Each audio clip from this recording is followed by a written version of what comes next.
my name is Carrie Caudle, and welcome to Read Aloud with Miss Caudle. Today we are reading the book I Dissent. Ruth Bader Ginsburg makes her mark. Enjoy. I Dissent. Ruth Bader Ginsburg makes her mark. Written by Debbie Levy. Illustrations by Elizabeth Baddeley.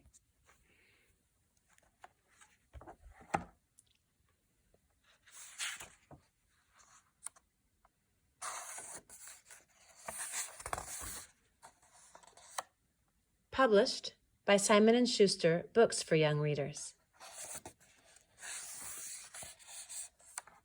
You could say that Ruth Bader Ginsburg's life has been one disagreement after another.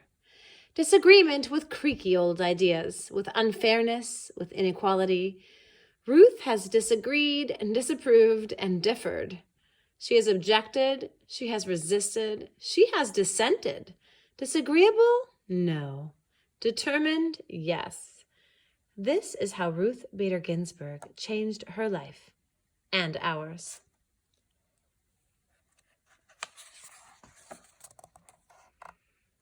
In 1940, little Ruth's neighborhood was vibrant with immigrants. People from Italy, Ireland, England, Poland, and Germany. Jews from Russia, like Ruth's father, Nathan Bader. People from different cultures with different holidays, foods, and traditions. But in all these families in Brooklyn, New York, and in families everywhere, one thing was always the same. Boys were expected to grow up, go out in the world, and do big things. Girls? Girls were expected to find husbands. Ruth's mother disagreed.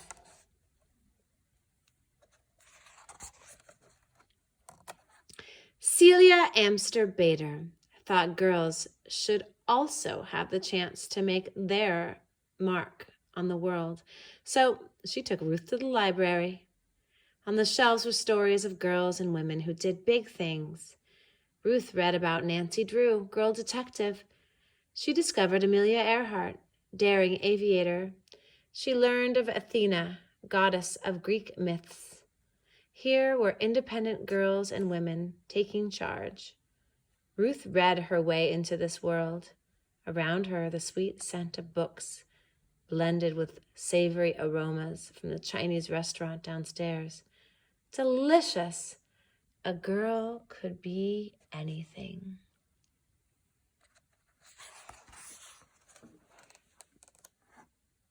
Sometimes Ruth and her parents took car trips out of the crowded city. As they drove past a hotel in Pennsylvania, Ruth saw a sign, "No dogs or Jews allowed." This is how it was in those days.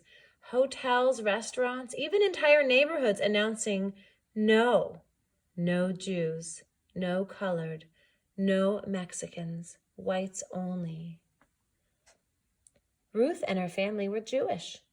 This was prejudice, pure and simple. Now it was Ruth's turn to disagree. She disagreed by never forgetting how it felt to read such words. She never forgot the sting of prejudice.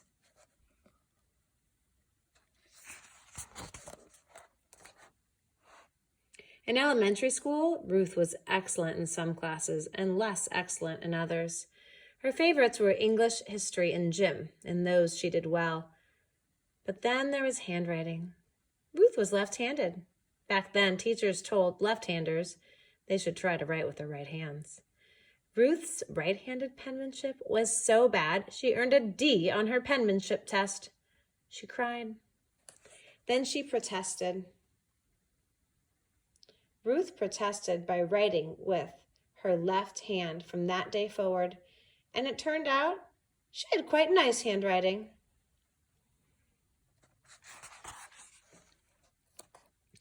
Ruth also had a little problem with sewing and cooking. These were her least favorite classes, but girls had to take them. Boys took shop, where they worked with saws and other tools. Ruth objected. She wanted to take shop. She wanted to handle a saw. She didn't get what she wanted. It may have been unfair to girls and to boys, but Ruth was learning that sometimes life was like that. Ruth loved music. She especially loved opera. In music class, she lifted her voice and sang. This time it was Ruth's music teacher who objected. Gently, Ruth simply could not carry a tune. The teacher asked Ruth not to sing out loud in the chorus. Ruth kept on singing. In the shower and in her dreams, she continued to adore opera too.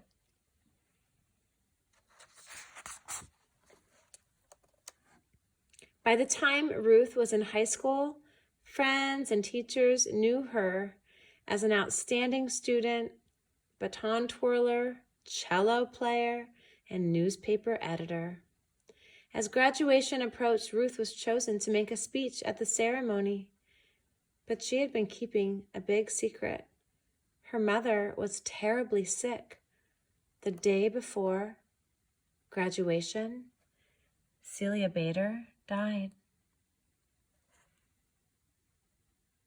There was no agreeing with this.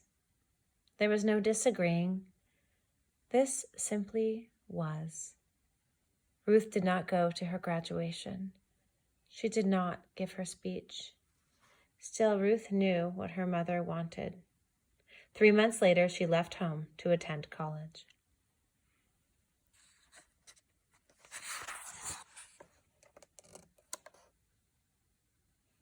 Not many girls went to college in the 1950s. Ruth made friends, but she also met girls who excluded Jews from their clubs. She met boys who thought girls should be looking for husbands. And then she met Martin Ginsburg. Marty was tall and funny. Ruth was small and serious. Marty could make her laugh. They fell in love and hatched a plan. After college, they would go to law school. Both of them. Lawyers, Ruth had learned, could fight unfairness and prejudice in courts. People thought it was a fine idea for Marty to attend law school. They didn't think Ruth should go. A lady lawyer? People disapproved. Ruth disapproved right back. So did Marty. They got married. They went to law school. And they had a baby, Jane.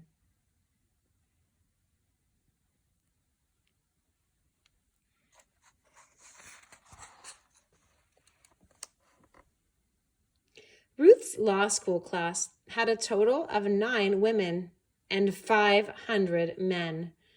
She studied mightily and tied for first place in the class.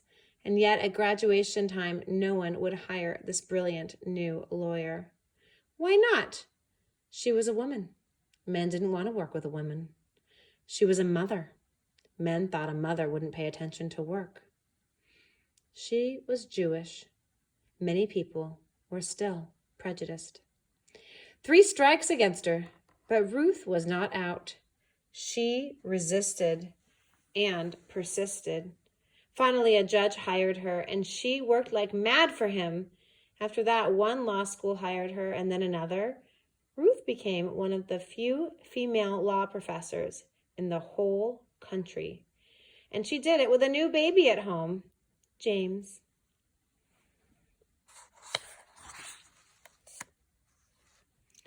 Ruth had disagreed and worked her way into being a lawyer and professor, but around her, other women were excluded from jobs. When they did get jobs, they earned less than men. They were kept out of important roles in courts and government. To make matters worse, the Supreme Court of the United States, the highest court in the land, approved all this. As one Supreme Court justice had written years before, "The natural and proper timidity and delicacy which belongs to the female sex evidently unfits it for many of the occupations of civil life." In other words, women and girls were too shy and weak to do big things in the world. Another Supreme Court opinion declared, "Woman has always been dependent upon man." Ruth really disagreed with this.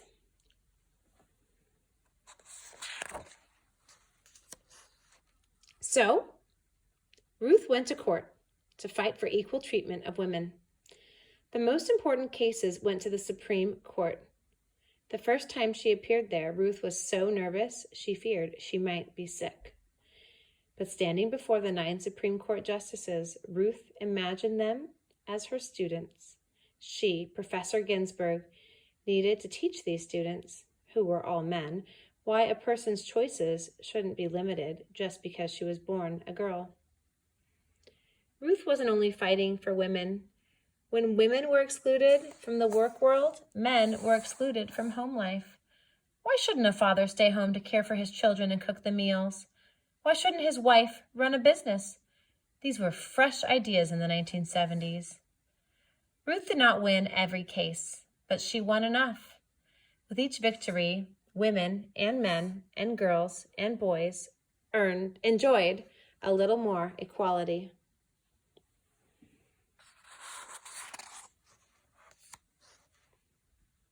Sometimes Ruth and Marty's children received confused looks when they said that their mother argued cases in the Supreme Court and their father made the family's dinners. People found this strange. Ruth, Marty, Jane, and James did not concur. They kept on being the type of family they wanted to be, and dinners at the Ginsburg home were delicious.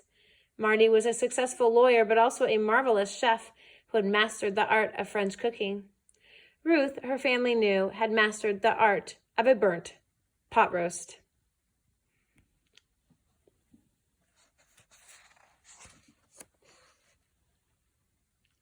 Ruth became well known as a lawyer, so well known that President Jimmy Carter chose her to be a judge in Washington, D.C. Then Ruth became known as a first-rate judge, and President Bill Clinton asked her to be a justice on the Supreme Court. Along with 8 other Supreme Court justices, her job would be to decide the most significant cases and answer the most difficult legal questions in the United States. Ruth agreed. In 1993, Justice Ruth Bader Ginsburg became the first Jewish woman on the nation's highest court.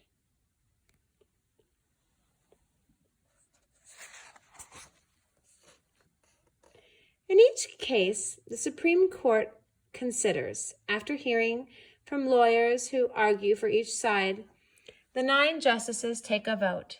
The side that gets the most votes wins the case. The justices who agree write an opinion to explain the court's ruling. When Justice Ginsburg votes with the winning side, she wears a special lace collar over her robe. But many times, when the Supreme Court announces the decision, Justice Ginsburg disagrees. I dissent, she says, and she writes her own opinion explaining why. Plus, she wears a different collar, just for dissenting.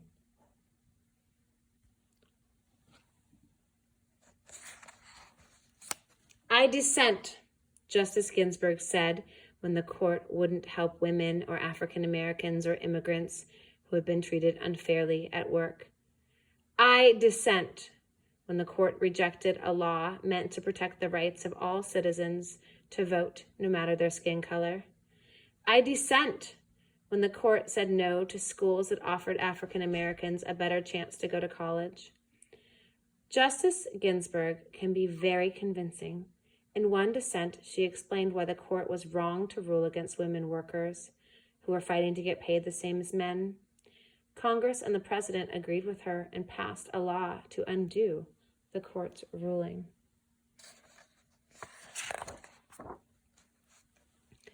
Justice Ginsburg has disagreed most often with the legal views of Justice Antonin Scalia. But they didn't just complain. I dissent. No, I dissent. They shared their conflicting ideas. Each pointed out weaknesses in the other's arguments. And after the opinions were written, the 2 justices had fun with each other. They didn't let disagreements about law get in the way of a long friendship. Parasailing in France. Riding an elephant in India.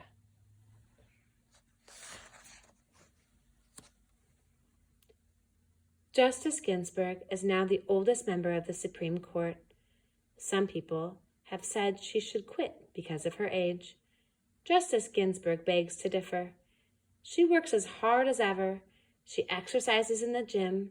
She never misses a day in court. She attends the opera, gives speeches, and travels. Many have cheered Justice Ginsburg for her persistence and independence. They've called her a rock star, a queen, a goddess, a hero. Of course, Ruth Bader Ginsburg isn't a rock star, a queen, or a goddess, but to many, she is a hero. She made change happen, and she changed minds. She cleared a path for people to follow in her footsteps. Girls in college, women in law school, and everyone who wants to be treated without prejudice. Her voice may not carry a tune, but it sings out for equality. Step by step, she has made a difference. One disagreement after another. And if you get this book, you can read more about Ruth Bader Ginsburg. Check out all of these fabulous pictures of her as she progressed through her life, and a life well lived. That was I Dissent. I'm inspired when I read this book.